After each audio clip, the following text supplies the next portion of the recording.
Chapter 34. The Lord said to Moses, Command the Israelites, and say to them, When you enter Canaan, the land that will be allotted to you as an inheritance will have these boundaries. Your southern side will include some of the desert of Zin, along the border of Edom. On the east, your southern boundary will start from the end of the Salt Sea, cross south of Scorpion Pass, continue on to Zin, and go south of Kadesh Barnea. Then it will go to Hazer Adar, and over to Asmon, where it will turn, join the Wadi of Egypt, and end at the sea. Your western boundary will be the coast of the Great Sea. This will be your boundary on the west. For your northern boundary, run a line from the Great Sea to Mount Hor, and from Mount Hor to Lebo-Hamath. Then the boundary will go to Zedad, continue to Ziphron, and end at Hazer Enon. This will be your boundary on the north. For your eastern boundary, run a line from Hazer Enon to Shepham. The boundary will go down from Shepham to Riblah on the east side of Ain, and continue along the slopes east of the Sea of Kinnereth. Then the boundary will go down along the Jordan and end at the Salt Sea. This will be your land, with its boundaries on every side. Moses commanded the Israelites, Assign this land by lot as an inheritance. The Lord has ordered that it be given to the 9.5 tribes, because the families of the tribe of Reuben, the tribe of Gad, and the half-tribe of Manasseh have received their inheritance. These 2.5 tribes have received their inheritance on the east side of the Jordan of Jericho, toward the sunrise. The Lord said to Moses, These are the names of the men who are to assign the land for you as an inheritance: Eleazar the priest, and Joshua son of Nun. And appoint one leader from each tribe to help assign the land. These are their names: Caleb, son of Jephunneh, from the tribe of Judah; Shemuel, son of Ammihud, from the tribe of Simeon; Elidad, son of Kislon, from the tribe of Benjamin; Buckai, son of Joglai, the leader from the tribe of Dan; Haniel, son of Ephod, the leader from the tribe of Manasseh, son of Joseph; Kemuel, son of Shiphthan, the leader from the tribe of Ephraim, son of Joseph; Elizaphan, son of Parnak, the leader from the tribe of Zebulun; Paltiel, son of Azan, the leader from the tribe of Issachar; Ahihud, son of Shalomai, the leader from the tribe of Asher; Pedahel, son of Ammihud, the leader from the tribe of Naphtali. These are the men the Lord commanded to assign the inheritance to the Israelites in the land of Canaan. Yet he was merciful. He forgave their iniquities and did not destroy them. Time after time he restrained his anger and did not stir up his full wrath. He remembered that they were but flesh, a passing breeze that does not return. How often they rebelled against him in the desert and grieved him in the wasteland. Again and again they put God to the test. They vexed the Holy One of Israel. They did not remember his power, the day he redeemed them from the oppressor, the day he displayed his miraculous signs in Egypt, his wonders in the region of Zoan. He turned their rivers to blood. They could not drink from their streams. He sent swarms of flies that devoured them, and frogs that devastated them. He gave their crops to the grasshopper, their produce to the locust. He destroyed their vines with hail, and their sycamore figs with sleet. He gave over their cattle to the hail, their livestock to bolts of lightning. He unleashed against them his hot anger, his wrath, indignation, and hostility, a band of destroying angels. He prepared a path for his anger. He did not spare them from death, but gave them over to the plague. He struck down all the firstborn of Egypt, the firstfruits of manhood in the tents of Ham. But he brought his people out like a flock. He led them like sheep through the desert. He guided them safely, so they were unafraid, but the sea engulfed their enemies. Thus he brought them to the border of his holy land, to the hill country his right hand had taken. He drove out nations before them and allotted their lands to them as an inheritance. He settled the tribes of Israel in their homes. But they put God to the test, and rebelled against the Most High. They did not keep his statutes. Like their fathers, they were disloyal and faithless, as unreliable as a faulty bow. They angered him with their high places. They aroused his jealousy with their idols. When God heard them, he was very angry. He rejected Israel completely. He abandoned the tabernacle of Shiloh, the tent he had set up among men. He sent the ark of his might into captivity, his splendor into the hands of the enemy. He gave his people over to the sword. He was very angry with his inheritance. Fire consumed their young men, and their maidens had no wedding songs.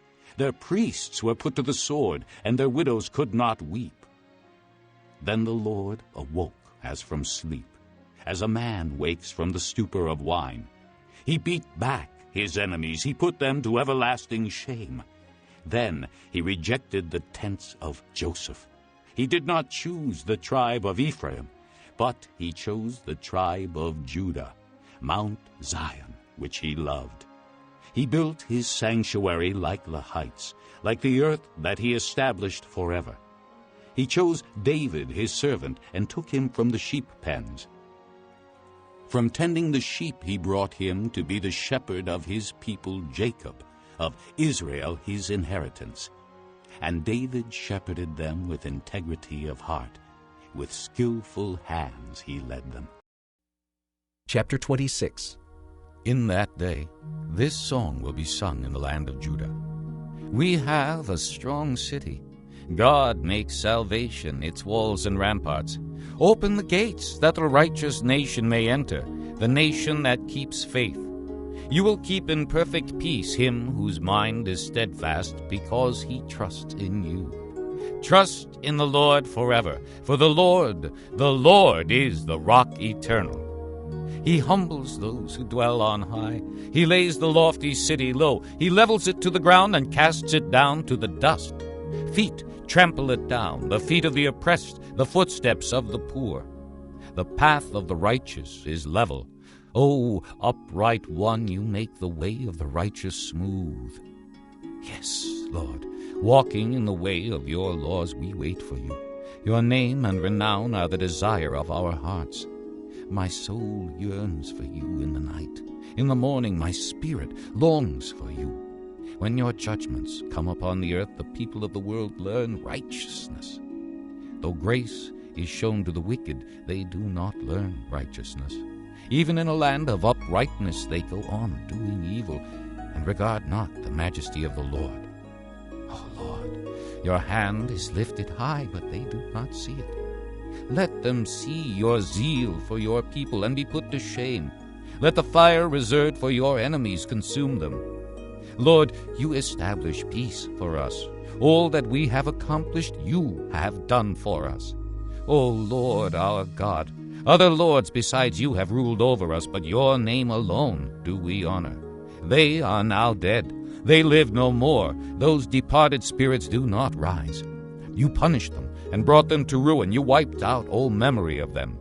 You have enlarged the nation, O Lord. You have enlarged the nation. You have gained glory for yourself. You have extended all the borders of the land. Lord, they came to you in their distress. When you disciplined them, they could barely whisper a prayer. As a woman with child and about to give birth writhes and cries out in her pain, so were we in your presence, O Lord. We were with child. We writhed in pain, but we gave birth to wind. We have not brought salvation to the earth. We have not given birth to people of the world. But your dead will live. Their bodies will rise.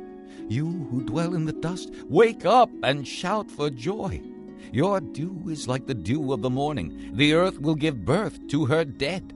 Go, my people, enter your rooms and shut the doors behind you. Hide yourselves for a little while until his wrath has passed by. See, the Lord is coming out of his dwelling to punish the people of the earth for their sins.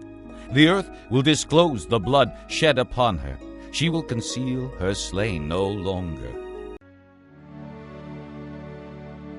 Chapter 4. Dear friends, Do not believe every spirit, but test the spirits to see whether they are from God, because many false prophets have gone out into the world. This is how you can recognize the Spirit of God. Every spirit that acknowledges that Jesus Christ has come in the flesh is from God. But every spirit that does not acknowledge Jesus is not from God. This is the spirit of the Antichrist, which you have heard is coming and even now is already in the world.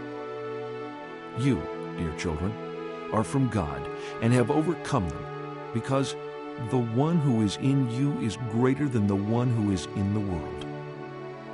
They are from the world and therefore speak from the viewpoint of the world, and the world listens to them. We are from God, and whoever knows God listens to us, but whoever is not from God does not listen to us. This is how we recognize the spirit of truth and the spirit of falsehood. Dear friends, let us love one another, for love comes from God. Everyone who loves has been born of God and knows God. Whoever does not love does not know God, because God is love. This is how God showed his love among us. He sent his one and only Son into the world that we might live through him. This is love. Not that we loved God, but that he loved us and sent his Son as an atoning sacrifice for our sins. Dear friends, since God so loved us, we also ought to love one another. No one has ever seen God, but if we love one another, God lives in us, and his love is made complete in us. We know that we live in him and he in us, because he has given us of his Spirit. And we have seen and testify that the Father has sent his Son to be the Savior of the world. If anyone acknowledges that Jesus is the Son of God, God lives in him and he in God. And so we know and rely on the love God has for us. God is love. Whoever lives in love lives in God, and God in him. In this way, love is made complete among us, so that we will have confidence on the day of judgment, because in this world we are like him. There is no fear in love, but perfect love drives out fear, because fear has to do with punishment. The one who fears is not made perfect in love. We love because he first loved us. If anyone says, "I love God," yet hates his brother, he is a liar. For anyone who does not love his brother, whom he has seen, cannot love God, whom he has not seen. And he has given us this command: whoever loves God must also love his brother.